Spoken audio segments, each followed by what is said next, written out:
Assalamualaikum warahmatullahi wabarakatuh. Alhamdulillahirabbil alamin. Puji dan syukur marilah kita panjatkan kehadiran Allah Subhanahu wa taala yang telah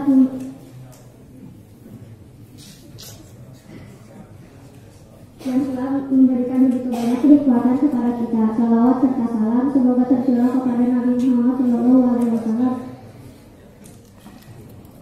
sahabat, keluarga, serta kita sekalian sebagai umatnya. Amin. Bapak-bapak, ibu-ibu, jamaah sholat isya dan tarawih yang dimuliakan Allah. Sebelum kita mulai melaksanakan ceramah dan sholat tarawih, ada beberapa pengumuman yang akan kita sampaikan mewakili pengurus Masjid Al-Amin. Pertama, kita sampaikan tentang penerima kotak amal sholat tarawih saldo awal hari kemarin 23.045.000 rupiah. Penerimaan dari kotak amal sholat tarawih hari kemarin hari Sabtu tanggal 15 April 2023 Masehi atau bulan Ramadan 1440 Hijriah, yaitu sebesar Rp1.140.000. Pengeluaran sebesar Rp510.000. Saldo per malam ini Rp23.675.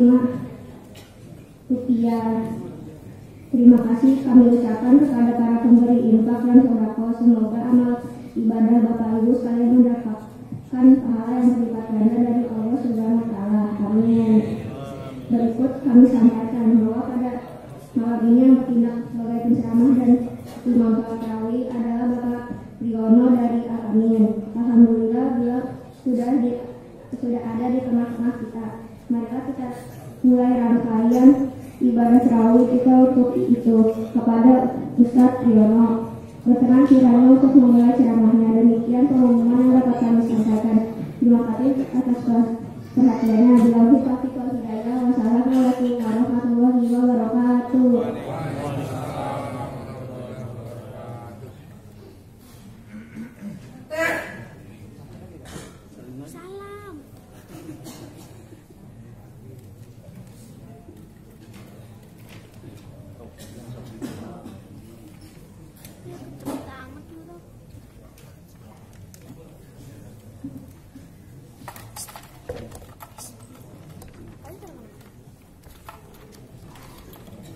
Bismillahirrahmanirrahim. Assalamualaikum warahmatullahi wabarakatuh.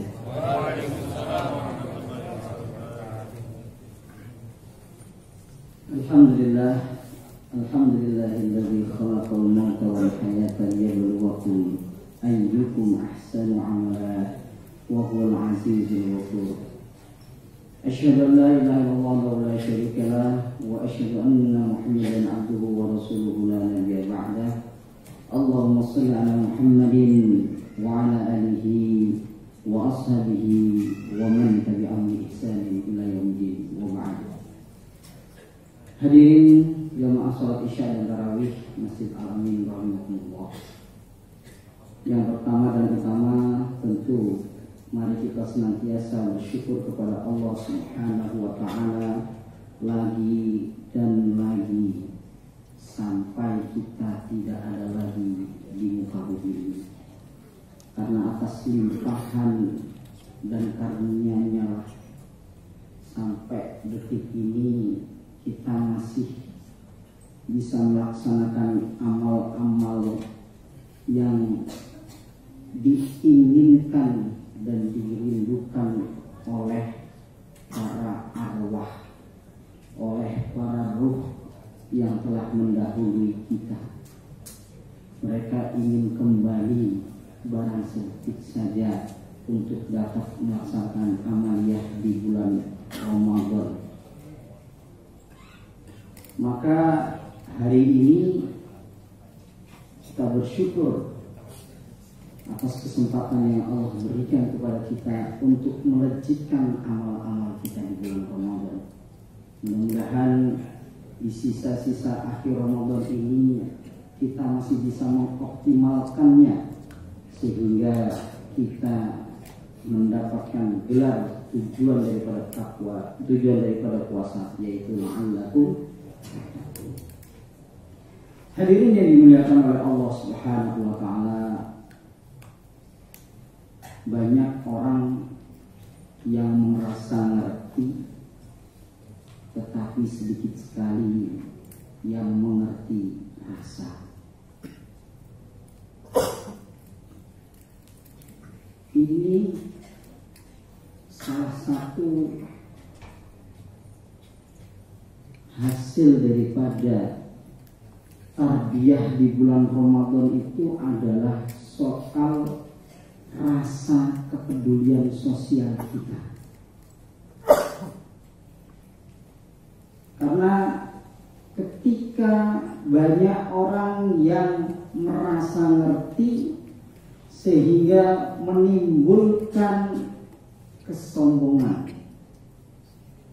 tetapi yang Allah inginkan adalah kita mengerti rasa. Yang dengan ibadah shaum ini directnya adalah kita bisa merasakan bagaimana penderitaan, kelaparan yang dialami oleh saudara-saudara kita, yang dialami oleh tetangga kita. Jangan karena dianggap, mohon maaf, ketika kita tinggal di komplek lalu seluruh isi komplek ini sudah berkecukupan. Jangan karena kita melihat rumahnya besar ataupun mobilnya ada, begitu, lalu kita menganggap bahwa dia tidak kekurangan. Karena bisa jadi dia membeli rumah dulu di saat dia sedang sukses. Namun bagaimana dengan hari ini? Bisa jadi dulu dia membeli mobil, tetapi pun dia belum bisa untuk menjual mobilnya karena ada satu dan lain hal yang mengharuskan dia tetap menjaga mobil itu. Maka kepedulian sosial inilah yang hendak dibangun oleh Allah Subhanahu wa taala kepada kita. Mungkin di antara kita hari ini, meskipun kita menahan lapar seharian, tetapi begitu azan maghrib berkumandang, berbagai menu makanan tersaji di meja makan kita. Hari ini kita menahan lapar, menahan haus seharian, tetapi begitu azan berkumandang, haus dan lapar kita hilang. Dzahaba dhama'u wa btalatil urqu wa thabatal ajru insyaallah. Tetapi ada orang-orang yang sahur hanya meneguk air putih, lalu sampai azan maghrib berkumandang pun tidak tahu apa yang harus dimakan.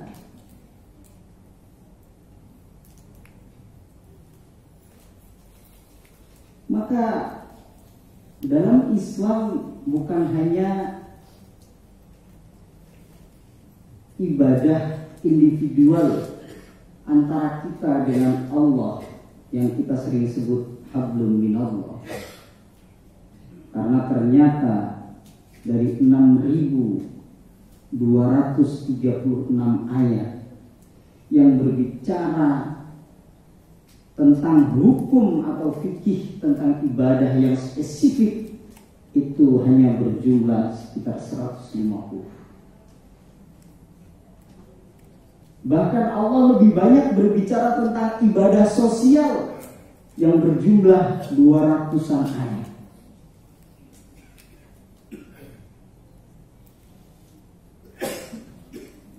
Maka hadirin yang dimuliakan oleh Allah Subhanahu wa taala, bahwa ini adalah menjadi fakta. Islam itu bukan hanya memperhatikan urusan ibadah individual. Maka ketika ada orang yang memandang bahwa Islam tidak peduli sesama, salah besar. mereka hanya merasa mengerti tentang hak asasi manusia, tetapi mereka tidak bisa memanusiakan manusia. Mereka hanya memandang agama, memandang ras. Bagaimana ketika Perancis terjadi pengeboman, semua memakai tagar turut berduka cita untuk Perancis.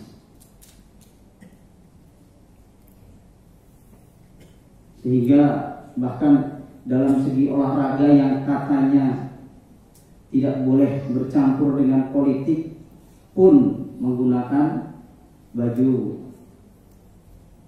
seks Perancis gitu ya. Tetapi bagaimana ketika negara-negara Muslim, Palestina misalnya, yang sampai hari ini tidak tahu ujungnya, Suriah yang sudah hancur, Libya dan negara-negara Muslim yang lainnya, maka tidak ada hak asasi manusia untuk mereka. Hadirin yang dimuliakan oleh Allah SWT, pun kita ikut-ikutan latah untuk tidak mempedulikan saudara-saudara kita. Kita sering mengecam saudara-saudara kita yang bahkan ikut peduli untuk membantu saudara-saudara kita yang ada di belahan ujung dunia ini, dengan mengatakan bahwa ngapain membantu di luar sana, di dalam negeri sendiri banyak yang membutuhkan bantuan. Tetapi pun mereka tidak peduli dengan tetangga, sibuk memperkaya diri sendiri. Hadirin yang dimuliakan oleh Allah Subhanahu wa taala, bahwa fakta kedua adalah ketika ibadah individual berbarengan dengan ibadah sosial, maka boleh kita memendekkan atau mempercepat ibadah individual tanpa meninggalkan, dengan memperpendek ibadah individual tanpa meninggalkannya. Dicontohkan oleh Rasulullah bahwa ketika Rasulullah sedang mengimami sholat, kemudian ada bayi atau anak kecil yang sedang menangis, maka Rasulullah memendekkan bacaannya sehingga sholatnya segera selesai. Ini fakta kedua. Dan yang ketiga adalah bahwa pahala orang yang mengerjakan ibadah sosial itu dinilai lebih tinggi maslahatnya, meskipun itu dikerjakan dalam ibadah individual. Contohnya dalam ibadah sholat, Allah memberikan pahala yang lebih ketika seseorang melaksanakan sholatnya berjamaah. Karena dalam berjamaah itu ada interaksi sosialnya. Dan sholat itu diawali dengan takbir yang menunjukkan antara hubungan kita dengan Allah. Allahu Akbar. Kemudian diakhiri dengan salam, dengan melihat kanan dan kiri. Ini sebagai wujud daripada hablum minas kita. Kemudian fakta berikutnya adalah bahwa ibadah-ibadah individual kita, ketika kita tidak dapat menunaikannya ataupun tidak sempurna dalam penunaiannya, maka kita bisa mengganti dengan ibadah sosial. Contohnya adalah ketika seseorang sudah tidak sanggup lagi mengerjakan puasa karena sudah berusia senja, maka dia bisa mengganti atau dengan membayar fidyah. Ibadahnya bentuknya adalah ibadah hablum minallah, tetapi kafaratnya atau dendanya adalah ibadah hablum minan nas. Betapa indah Islam mengaturnya.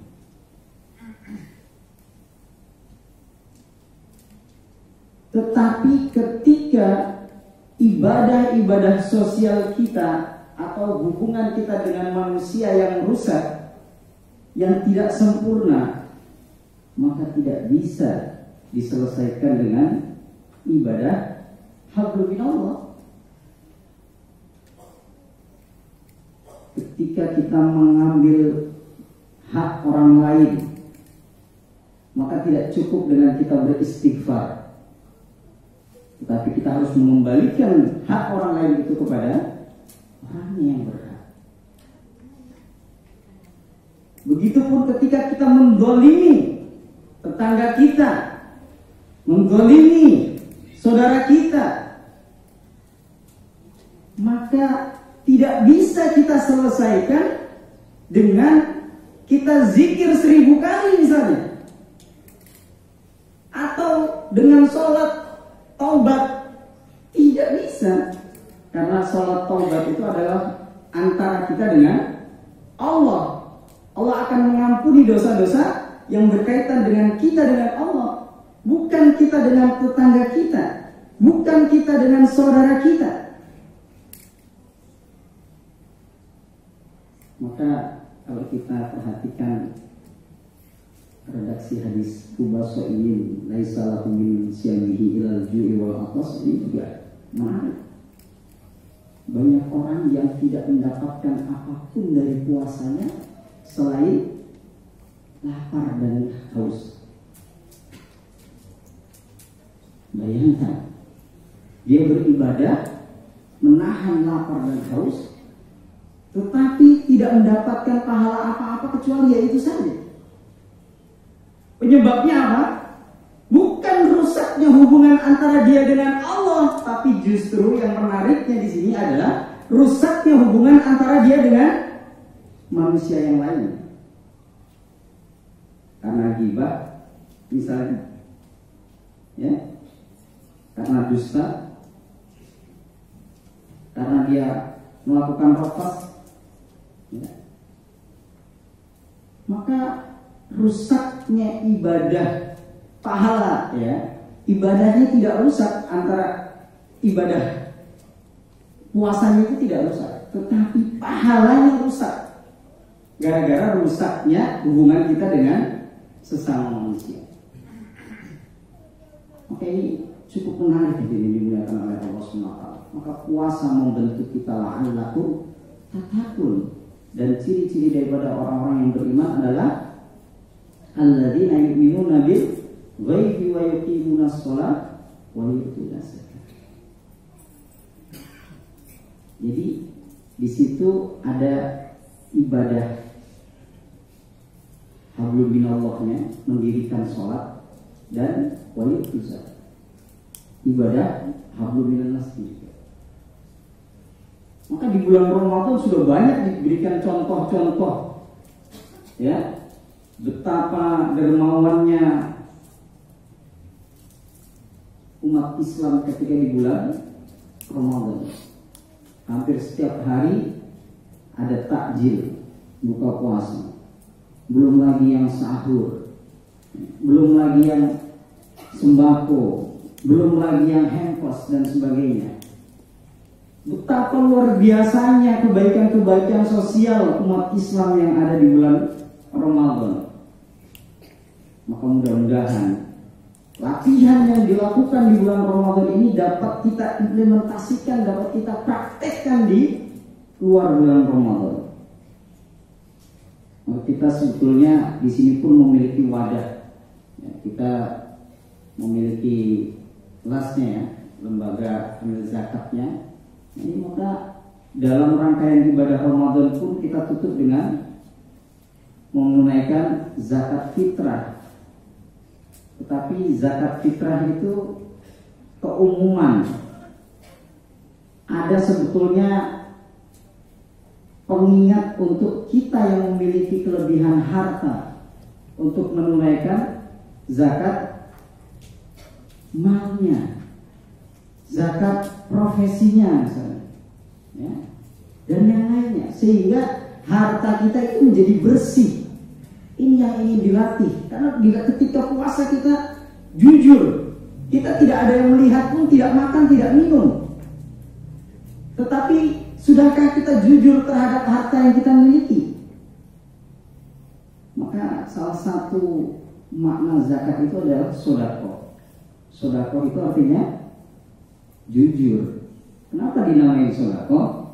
Karena orang-orang yang menunaikan zakat itu adalah orang-orang yang jujur, ya, berani dia mengatakan ini loh harta saya kepada badan amil zakat, ya. Jangan sampai bapak jujur ketika ditanya KPK, ya, tapi tidak jujur terhadap badan amil zakat. Pajaknya ditunaikan, zakatnya tidak dibayarkan. Ini kebalik, Pak. Ya, nah, maka ayo kita taat terhadap pemerintah, juga taat kepada Allah Subhanahu wa Ta'ala.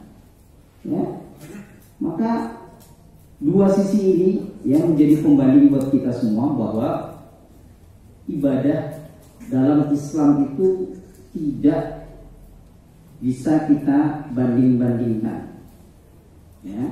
Tetapi semuanya memiliki porsi, memiliki ukuran, memiliki waktu yang berbeda, sehingga kita menunaikan hablum minallah dan jangan sampai merusak hablum minannas kita. Dan terakhir, hadirin dimuliakan oleh Allah Subhanahu wa Ta'ala, kita hari ini dan hari-hari terakhir di bulan Ramadan ini mengejar untuk mendapatkan Lailatul Qadar. Ya, maka yang harus kita pahami adalah jangan sampai ketika kita sudah bertemu dengan malam Lailatul Qadar, tapi kita termasuk orang-orang yang tidak mendapatkan ampunan dari Allah Subhanahu wa Ta'ala. Maka ini yang harus kita pahami. Kenapa? Karena rusaknya antara hubungan kita dengan orang tua kita, rusaknya hubungan kita dengan saudara kita, rusaknya hubungan kita dengan tetangga kita. Maka mari kita bersihkan sama-sama hati kita di akhir-akhir Ramadan ini dengan menunaikan hak-hak saudara kita dan dengan membersihkan hati kita agar tidak menyakiti, menzalimi, ya, tetangga dan saudara-saudara kita. Wallahu a'lam bishawab. Mudah-mudahan yang sedikit ini bermanfaat untuk kita semua. Barakallahu fikum jami'an. Subhanakallahumma wa bihamdika asyhadu an la ilaha illa anta astaghfiruka wa atubu ilaik. Assalamualaikum warahmatullahi wabarakatuh. Waalaikumsalam warahmatullahi wabarakatuh.